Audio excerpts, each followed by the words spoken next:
I've been a butcher for almost 15 years, and how to carve a turkey is something that I get asked all the time. Hi, I'm Rob Levitt from Publican Quality Meats, and I just cooked a turkey. Now I'm going to show you how to carve it.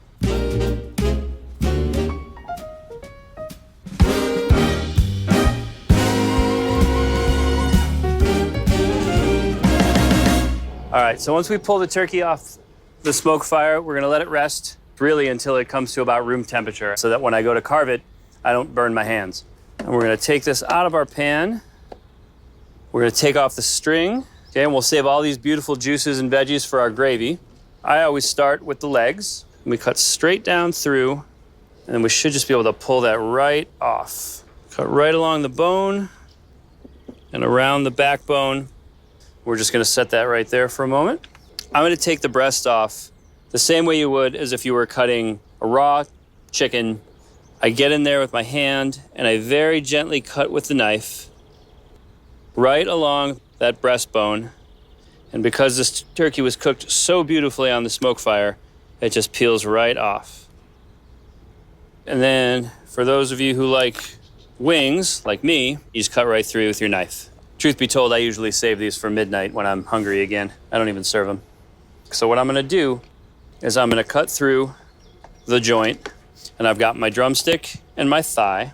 So I'm gonna put all my dark meat and we're gonna go back onto the SmokeFire. Probably for 10 or 15 minutes, just enough so that it'll finish cooking to where it's just cooked through but still nice and juicy. It'll allow that skin to get just a little bit crispy. And it might give us just a few more juices for when we make our gravy. While that's working, we'll cut the turkey breasts. So I like to cut thicker slices of turkey, pieces that are 1/4 to 1/2 inch or so. And they will stay hot longer, and it's a nice juicy bite of turkey, and we're gonna bring it all together.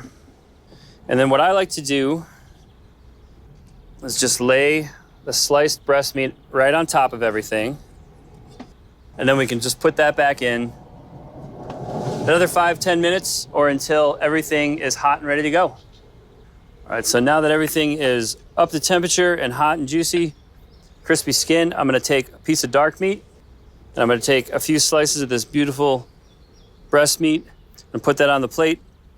And it's all ready for some of my mom's mashed potatoes and Brussels sprouts and some of my wife's delicious cranberry sauce. All right, I just showed you how I carve up a turkey. You might wanna watch this a few times so that you don't screw it up, because you only get one chance.